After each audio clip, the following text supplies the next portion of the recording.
Esto es Hablemos de Lana. Hablemos de lana. Es lo mejor que puedes hacer para comenzar a invertir. ¿Cómo funciona el dinero? El crédito es un impulsor de lo que sea que quieras hacer. Cultura financiera. ¿Listos para hablar de lana? Hola, ¿cómo están? Bienvenidos nuevamente a Hablemos de Lana, tu podcast de cultura financiera en donde te ayudamos a tomar el control de tus finanzas. Yo soy Jorge Seáñez, empleado, autoempleado, emprendedor y su compañero de este podcast de finanzas. Al parecer les ha gustado bastante los episodios pasados, estamos muy contentos de que sí sea de su agrado este podcast de cultura financiera. Y precisamente hoy, dando un poquito de continuidad o sumándolo al tema del cuadrante de flujo de efectivo, vamos a hablar de un tema muy interesante, pero visto desde un punto de vista de la consultoría. ¿Cómo es que impacta el tener esta consultoría dentro de las empresas? Cómo el empresario, pensando en el cuadrante de flujo de efectivo del empresario, dueño de empresas, requiere de esta consultoría. Y tenemos pues dos invitados muy especiales. Nos vuelve a acompañar experto en finanzas Roberto Martínez, director del Fidiatech. ¿Cómo estás, Roberto? Gracias a Dios, muy bien, Jorge. Gracias de nueva cuenta por la invitación. Y también nos acompaña el licenciado Gabriel Alvarado, de Marketing Gastronómico 360. ¿Qué tal? ¿Cómo estás, Gabriel? Bienvenido. Gracias. Bastante bien. Contento de que me hayan invitado. Les platico un poquito. Gabriel tiene una empresa de consultoría para empresas de restaurantes. Y se ha diversificado en apoyar y en dar esta consultoría a empresas de otro giro. Entre los que destacan son Best Western, Tortas Piolín, el restaurante Boston's, algunos hoteles en Krill y también algunas maquilas y minas del estado de Chihuahua. Si nos pudieras platicar un poquito, Gabriel, ¿qué es el trabajo y qué es la labor que realizas dentro de Marketing Gastronómico 360? Gracias. Pues mira, nosotros nos enfocamos principalmente en el tema de resolver esta común de que más del 85% de los establecimientos que aperturan aquí en Chihuahua, hablando de alimentos y bebidas, no liberan pues su potencial y no alcanzan a pasar el primer año de operación. Entonces, debido a experiencias propias, experiencias personales, fue que decidimos tomar la decisión de ayudar a estas empresas, a estos emprendedores, para que tuvieran como el camino más despejado en cuanto a qué hacer con su inversión, qué hacer con su tiempo y qué hacer con su dinero dentro de la empresa. Y digo, pensando en esto, ¿qué es lo primero que se hace para que puedan hacer ellos el uso real y efectivo de sus finanzas, del dinero, de su inversión y de sus empresas? ¿Qué sea lo primero que hacen en el acercamiento que tienen con estos emprendedores y empresarios? Bueno, primero que nada, pues, digamos, la utopía de esta situación sería la planeación, ¿no? O sea, es como que lo que asegura un poco más, y digo un poco más porque hemos visto empresas que aparentemente tienen todo bien y aún así no tienen el resultado que esperaban, ¿no? Pero lo que hemos visto que asegura reducir bastante el margen de error es la planeación. El tema de hacer congruente el diseño de tu empresa, el lugar de donde te ubicas, el tipo de cliente con el cual estás trabajando. Todas esas situaciones es lo que llega a formar una estrategia más sólida. Cuando no nos contactan en esta etapa, nosotros entramos normalmente cuando ya tienen alrededor de 3-6 meses operando, y es cuando nos empiezan a contactar, ¿no? Que, oye, no me están dando los costos, no me están dando los números, sabes que estoy teniendo muchas pérdidas, vendo mucho, sí, pero al final del mes no me queda ni un peso. Entonces son cuestiones que ahí es donde entramos y también nos ayudamos a ver dónde está la situación real, ¿no? Hacer un análisis inicial. De hecho, Roberto, no sé si recuerdas, en episodios pasados nos platicabas precisamente eso, ¿no? De empresas que de repente no tienen ni la idea y crecen exponencialmente y es porque les pega y en realidad requieren esa parte de planeación, esa parte de establecer pues manuales de operación y demás.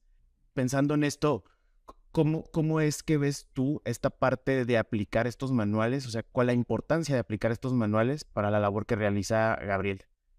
No, ahora sí que la labor que realiza gente como Gabriel y él de manera personal, los manuales de procedimientos y establecer todos estos diagramas de flujo y todos los controles es la parte esencial si es que realmente quieres que tu negocio funcione.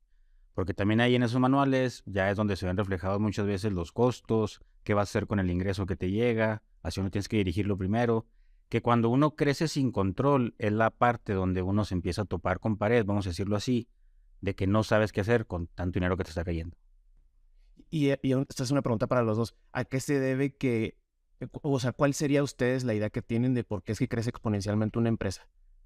Aquí dentro del estado de Chihuahua, ¿qué es? ¿Le invierten mucho? ¿Le meten mucho marketing? ¿O buscan este tipo de consultoría que ofreces tú, Gabriel? Pues hay muchos factores. Sinceramente, nosotros, yo creo que nos pasa mucho a los que nos dedicamos a cuestiones similares acá en la ciudad, que no hay un factor así tan determinado, porque estadísticamente de 4,000 empresas de alimentos y bebidas que abren al año, 3,800 terminan cerrando.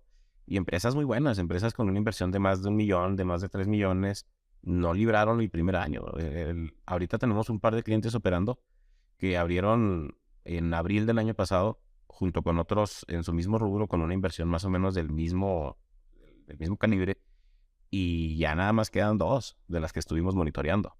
Entonces, para serte muy honesto, el tema de si fue que le metieron mucho o no, al final del día no es tan eh, al inicio, ¿no? Porque una cosa es la inversión inicial y otra cosa es la reinversión, que es donde nosotros vemos que también hay mucha carencia.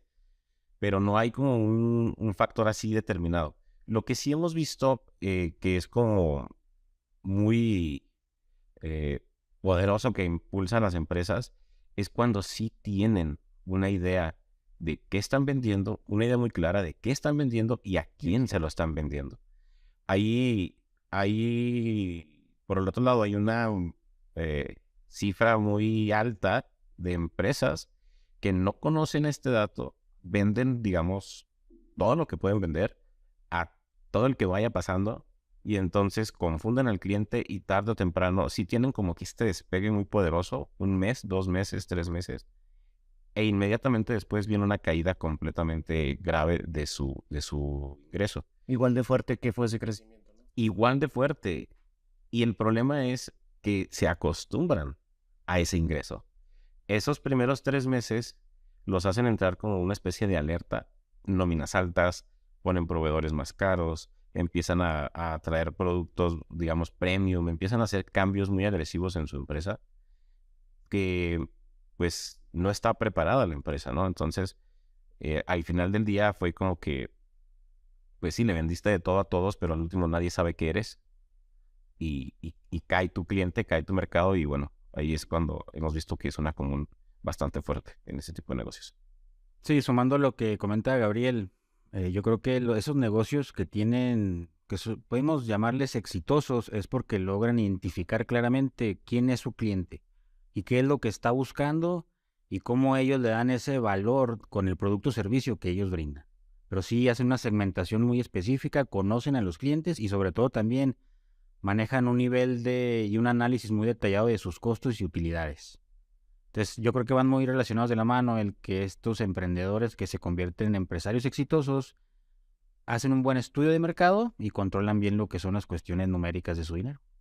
Por eso la importancia del plan de negocios, ¿no? Incluso empresas que ya están establecidas, pues digo que es un poquito de esto, ¿no? El realizar un plan de negocios y el tener por escrito lo que es tu empresa, a quién vas dirigido, a quién le vas a vender, y toda esta parte del análisis financiero, el tema de tener una proyección bien realizada y saber, pues, hacia dónde quieres llevar, pues, económicamente tu empresa, ¿no? Que al final es lo que creo que quieren todas las empresas, ganar dinero, y crecer, sí, y ganar dinero.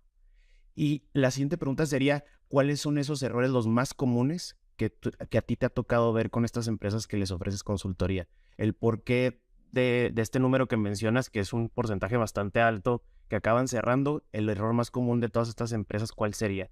Digo, aparte del que no hay la planeación y que no tienen todo esto por escrito en estos manuales, ¿cuál sería otro de los errores más comunes que cometen? Y pues sí, hemos visto una tendencia muy, muy fuerte a que eh, pues entran a un negocio que no conocen. Y entonces no buscan el asesoramiento de expertos. Digo, para ponerlo en términos como muy generales, ¿no? Porque uno de los principales que me ha tocado experimentar es, oye, no, pues es que a mi mamá le salen muy ricas las enchiladas y por eso abrimos un restaurante de enchiladas. Órale. Y por eso le invertimos 1 millón de pesos aquí a un desayunador y no más porque tenemos, va, ok. Y tienes las recetas, tienes una estructura, sabes a quién le vas a vender, el flujo de automóviles, tu logotipo comunica quién eres, toda esa parte, tus redes sociales comunican realmente lo que estás vendiendo porque, pues, no sé, es muy común esa parte, ¿no? No hay una congruencia entre su producto y todo lo demás. El que va también completamente de la mano con esta misma situación de que no hacen un match adecuado entre su imagen, su logotipo, sus redes sociales y su ubicación geográfica. O sea, pues lo que comentabas, ¿no? De que eh, su proyecto no está consolidado, no está desarrollado desde antes. Y son diferentes puntos que puedes tratar en el mismo, pero no los consideran hasta que ya tienen, digamos, la bola de nieve muy avanzada. Sí, ya les llegó el agua al cuello y dice, ¿y ahora? Sí, sí, es esa parte que no... Me ha tocado ver empresas muy, muy buenas en una ubicación excelente, pero su producto no va de acuerdo a la ubicación. Entonces, ¿Un ejemplo? um, puntual, no quisiera decir nombres, pero... Sin decir nombres, sin ventanear. pero, pero sí, pues aquí mismo en esta zona donde nos ubicamos actualmente, donde hay un par de empresas. Nos ubicamos aquí en Periférico de la Juventud. Para los que no sepan dónde se graba aquí, Hablemos de Lana. Estamos Periférico de la Juventud por Home Depot, de las plazas enseguida. Ajá, ok. Hay un par de empresas que tienen el rubro de vender, pues, alimentos de manera casual. O sea, alimentos casuales, alimentos, pues, digamos, hamburguesas, tacos, pero no algo muy elaborado. Entonces, su negocio asemeja al resto de la competencia que está aquí en la zona, pero al final del día no complementan esa parte que el cliente está buscando. Vaya, tienes un cliente que está dispuesto a pagar 200, 300, 500 pesos por persona y al final del día el producto que les ofreces no cumple esa expectativa, entonces, pues sí, se los puedes llegar a vender a ese precio, pero si no está estructurado en lo que ellos esperan recibir, pues es muy fácil que te identifiquen como un mal proveedor, como un mal producto, ¿no? Sí, entonces están queriendo venderlo y como lo venderían por la zona en la que estamos ubicados, pero en realidad no están logrando vender lo que se debería de vender por la zona en la que estamos. Digo, por pensar en que estamos en una zona donde se puede ofrecer este tipo de productos de alimentos pues, un poquito más altos, sí. Así es, pero haciendo congruente con la imagen y la calidad. Sí, porque digo, puedo imaginarme también negocios casuales que pueden tener toda una imagen muy bien desarrollada y a lo mejor tienen ese diferenciador y sí cumplir esa parte de pues venderlo ahora sí caro, no solamente por la ubicación que tienes. Exacto. Sí. Y Roberto, pensando ahorita, regresándome a lo que les decía de la proyección financiera, cuando empiezan a desarrollar estos negocios, los errores más comunes que tienen las empresas, digo, aparte de que ahorita como menciona Gabriel, que se van como el borras y dicen emprendo, vámonos, rápido. Pero ¿qué error tienen también en hacer esta proyección financiera? En el decir, esto es lo que voy a estar ganando, esto es lo que voy a estar sacando y esto es lo que voy a gastar. Bueno, mira, desde mi experiencia, ya sea poca o mucha, yo creo que más que la proyección financiera es que cuando se lanzan, así como dices tú, como el borras, a emprender, más bien no hacen un estudio adecuado de qué es lo que van a estar gastando. La gente solamente piensa en los ingresos. Porque la gente dice, no, es que yo voy a emprender para vender mucho y hacerme millonario. No, pero no necesariamente porque vendas mucho va a ser mucha utilidad. Entonces ya se topan con un mundo de gastos que nunca contemplaron y resulta que el negocio pues no es tan bueno. Entonces yo creo que un estudio detallado de las salidas de dinero para que tú puedas establecer lo que se conoce en el argot financiero como tu punto de equilibrio. Con ese punto de equilibrio donde ni ganas ni pierdes, tú ya vas estableciendo metas de venta. Sí, y desde ahí ya puedes ahora sí empezar a pensar en una proyección financiera. Y una proyección financiera es una estimación que es definitivamente irreal. Lo que sí son reales son los gastos que vas a tener, porque la renta no te la van a perdonar si vendes o no vendes. Eso tienes que pagar. ¿Sí? Las nóminas igual. El empleado te va a cobrar, vendas o no vendas. Entonces, este tipo de cuestiones tienen que considerarlos desde un inicio, para tú también poder establecer tus márgenes de utilidad y que sea realmente lo que llamamos negocio, ¿no? Que sí se gane dinero de esa parte. Y lo pasa también que luego las previsiones financieras están bien infladas. O sea, el emprendedor muy positivo que dice yo voy a vender muchísimo y no lo sitúan en la realidad es donde entra tu consultoría, ¿no, Gabriel? También. Así es. Les explicas de alguna manera de vamos a situarnos en esta realidad, esto es lo que creo que puedes lograr vender en donde te vas a ubicar y con base a tus gastos y a tus costos, como comenta Roberto, esto es lo que tienes que vender. Digo, pensando en que si puedas explicarnos un poquito más lo que es el punto de equilibrio para la gente que nos escucha. El punto de equilibrio es la estimación, ahora sí que es una fórmula matemática que realmente es sencilla de aplicar. Ahí inclusive nosotros les podemos regalar un formato si quieren, ahí que nos escriban. Básicamente tú ahí plasmas lo que son todas tus salidas de dinero con el margen de utilidad que tú quieres obtener por producto, y si ese margen se va sumando hasta que tú obtengas ya, ahora sí que donde ni ganas ni pierdes. A partir de ahí ya cada producto, unidad o servicio que tú brindes ya te va a empezar a dejar utilidad. Y se puede determinar desde por platillo específico o por servicio específico, pero es importante conocerlo porque te permite a ti también decirle a tu equipo de trabajo, oye, tú tienes que vender tanto de esto para poder salir a flote. Y les vas estableciendo metas de ventas. ¿Sí? Este caso del punto de equilibrio sí es un poquito más extenso si lo quieren aprender desde cero. Si quieres se lo dejamos para otro episodio.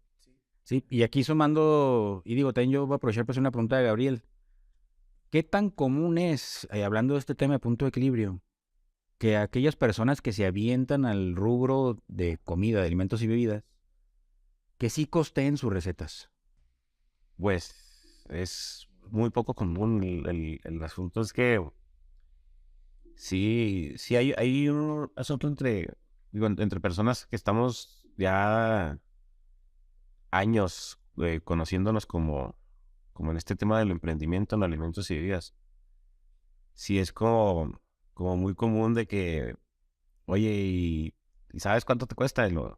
Pues entonces ni te metas, ¿verdad? O sea, y me ha tocado en talleres, pláticas que hemos dado de que, a ver, levanten la mano, por favor, las personas que tienen bien establecido el conocimiento de cuánto les cuesta cada receta. Y son pocos, ¿verdad? O sea, son pocos. Realmente son empresarios ya muy consolidados los que se metieron en ese asunto. Al final del día, en este negocio y en muchos otros, yo estoy seguro que casi no es que en todos, como comenta Roberto, poniéndolo en palabras más coloquiales, si es relevante cuánto vendes, pero es más relevante cuánto gastas. O sea, al final del día, he visto empresas que sí están generando una venta superior al 1,000,000 semanal de alimentos y bebidas. Para bares no es una cifra tan grande, ¿no? Hay empresas que andan mucho más que en eso. Pero de alguna manera no les queda nada al final del mes. Entonces, el análisis de sus proveedores, el análisis de su costo por producto, el costo de producción, el costo de almacenamiento, son cosas que realmente no contemplan.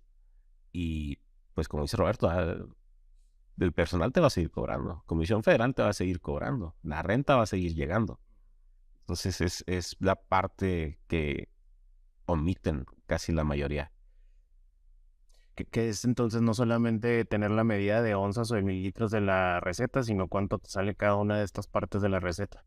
Y para reconocer esas fugas, digo, porque luego acaban siendo fugas que ni tienen contempladas el empresario y, como dices, sacan a la semana 1,000,000 de pesos, pero ¿y luego en dónde se fue y resulta que todo venía desde la receta. Sí, sí.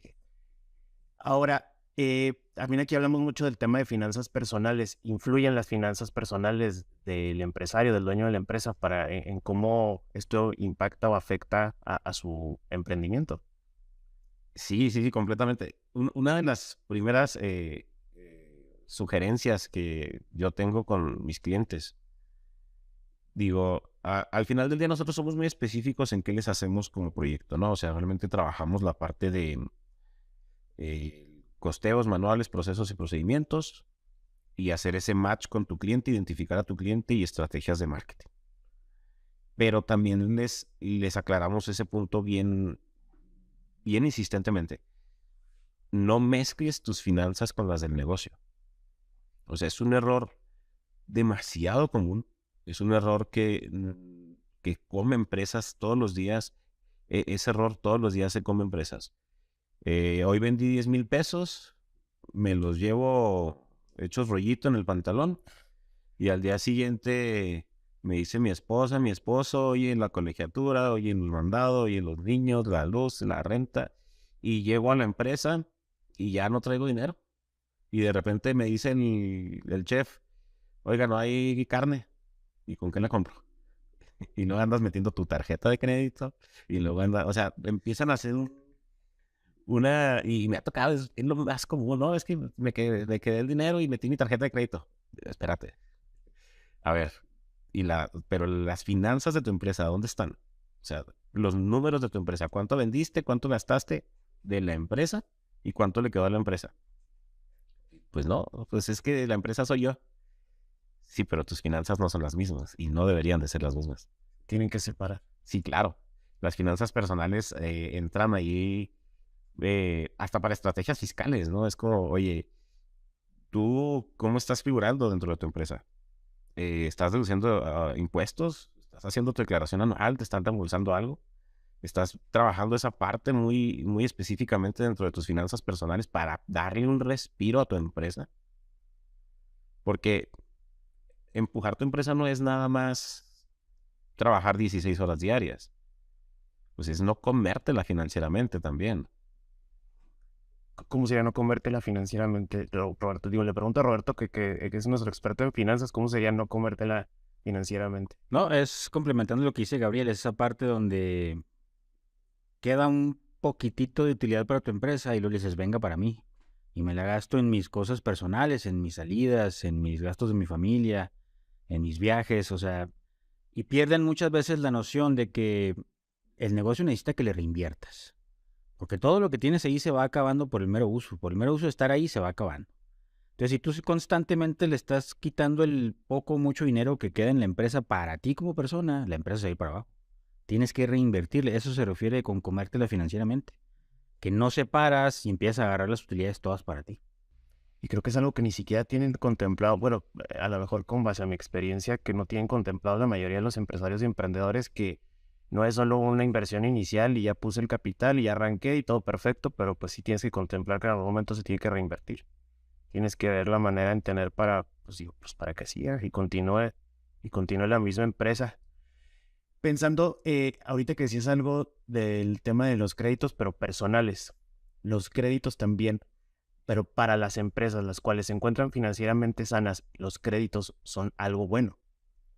Sí, claro, pero todo el mundo, yo creo que hemos escuchado mucho esta parte de deuda buena y deuda mala, ¿no? Pero ahí ya tienen la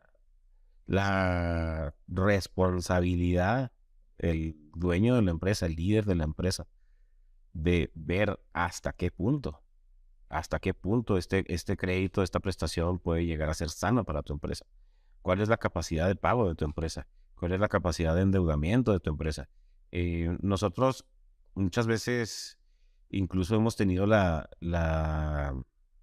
claridad de, siendo muy fieles a nuestra meta de que no cierren tantas empresas en Chihuahua, de que, oye, ya hiciste este análisis, ya sabes cuánto te vas a pagar a ti mismo, ya sabes que debes de tener un sueldo, ya sabes cuánto se puede endeudar tu empresa, ya sabes qué capacidad tiene.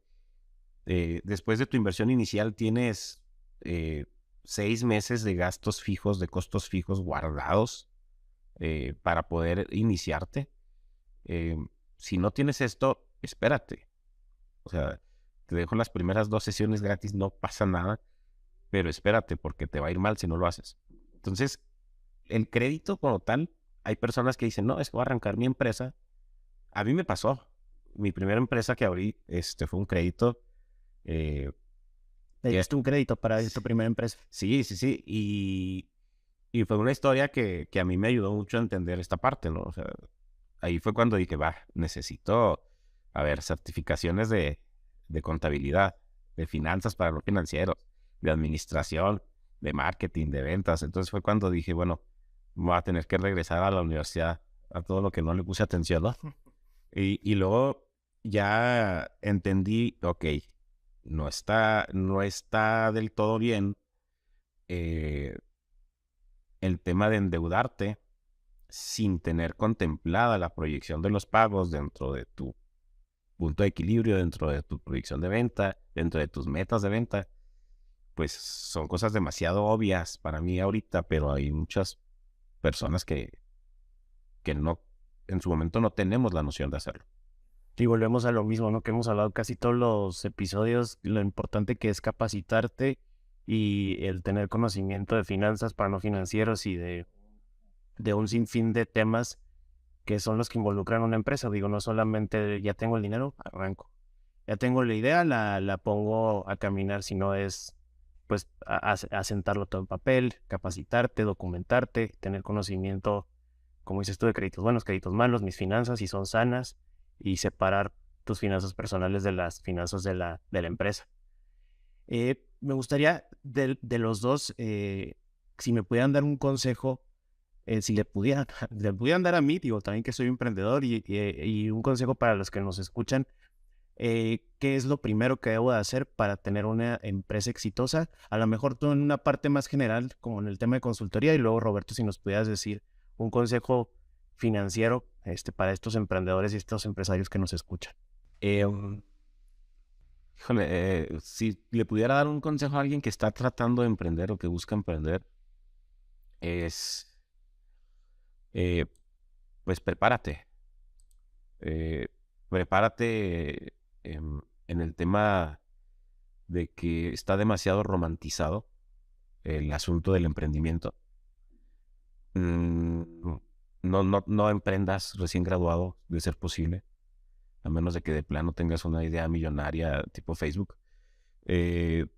Porque muchas veces necesitas tener una gama de conocimientos, una gama de habilidades, necesitas saber trabajar, ¿por qué no? Es uno de los consejos que yo he visto y, por ejemplo, tuve alumnos, estuve dando clases en algunas universidades, que yo les decía, no lo vean como algo tan romántico.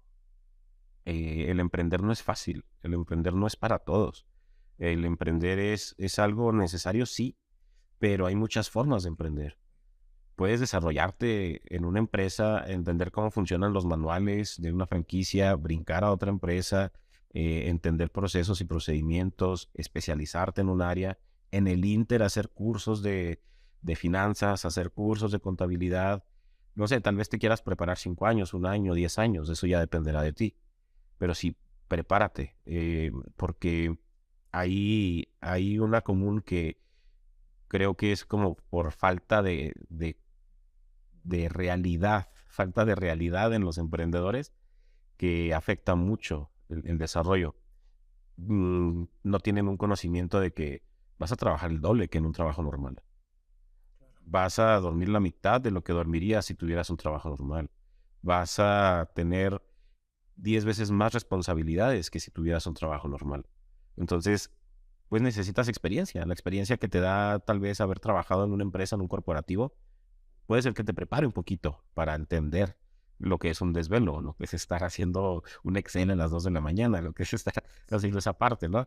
Entonces, dices, bueno, ya entendí que Excel no se hace solo, ¿verdad? Y hay veces que voy a tener que estar trabajándolo a las 2 de la mañana, entonces, prepárate. Que de hecho eso hablamos en uno de los episodios también la importancia de pasar o de mantenerte como empleado y de ahí es la oportunidad para poder autoemplearte o emprender. Y Roberto, un consejo en la parte financiera. No, yo en la parte financiera, repitiendo lo que platicábamos en algún episodio anterior, es aprovecha esa beca que te da el ser empleado, porque estás aprendiendo y aparte te están pagando. Entonces, aprovecha esa beca. ¿Sí? Y ya vas agarrando la experiencia, el conocimiento, como aquí lo dice Gabriel, y ahora sí que ya vas siendo un profesionista más maduro, más consciente de lo que vas a vivir y sobre todo también para que aprendas tú cómo vas a implementar controles en tu empresa, porque también desafortunadamente muchas veces los equipos de trabajo no son los más eficientes. Pero como tú ya vienes de una experiencia que viste cómo te controlaban, cómo te manejaban, cómo te establecían metas y todo eso, tú también lo puedes aplicar en tu negocio. ¿Sí? Entonces, aprovechen la beca. Muchas gracias. Gabriel, si nos pudieras platicar de dónde te pueden contactar. Ahorita incluso dijiste hasta las 2 primeras asesorías dependiendo de la empresa, ofrecerlas de alguna manera casi que pro bono. No es compromiso para los que nos escuchan, pero pues si pueden acercarse a dónde te contactan. Bueno, nosotros estamos actualmente en reconstrucción de nuestras redes sociales, estamos reconstruyendo nuestro sitio web. Pues gracias a Dios nos quedó corto el alojamiento que teníamos, entonces ya nos migramos a un nuevo sitio web, pero estamos como Marketing Gastronómico 360 en Facebook como Consultores Gastronómicos y tenemos un celular de contacto que es el 614-184-8106. Son algunas de las maneras que pueden localizarnos. Y también, no obligatoriamente, pero como una gran sugerencia, es si estás dentro del rubro de alimentos y bebidas, busca estar con los tuyos, ¿no? Al final del día, yo recomendaría ampliamente el tema de integrarse, por ejemplo, a una cámara, a una asociación de restauranteros. Yo personalmente trabajé muchos años y sigo trabajando perfectamente de la mano con Canaco. Entonces, pues sí, es una sugerencia que también. Y de ahí les pueden pasar nuestro contacto también. Muy bien, muchas gracias, Gabriel. Roberto, ¿algo más que nos quisieras agregar? No, y ahora sí que pues me da mucho gusto estar aquí con Gabriel. La idea es ir ampliando un poquito este espectro con diferentes puntos de vista de diferentes sectores. Gabriel, yo ya tengo algunos años de conocerlo y le agradezco el que haya aceptado esta invitación. Yo sé que él aprendió finanzas a la mala, pero lo aprendió, ¿sí? Es que deben de saber ustedes que Roberto fue de sus, sí, ¿verdad? De sus profesores de... Sí, yo tuve la oportunidad de dar clases a Gabriel de Economía y de Finanzas. Entonces, la verdad, ahora me da mucho gusto verlo que ande en este ámbito también de estar socializando.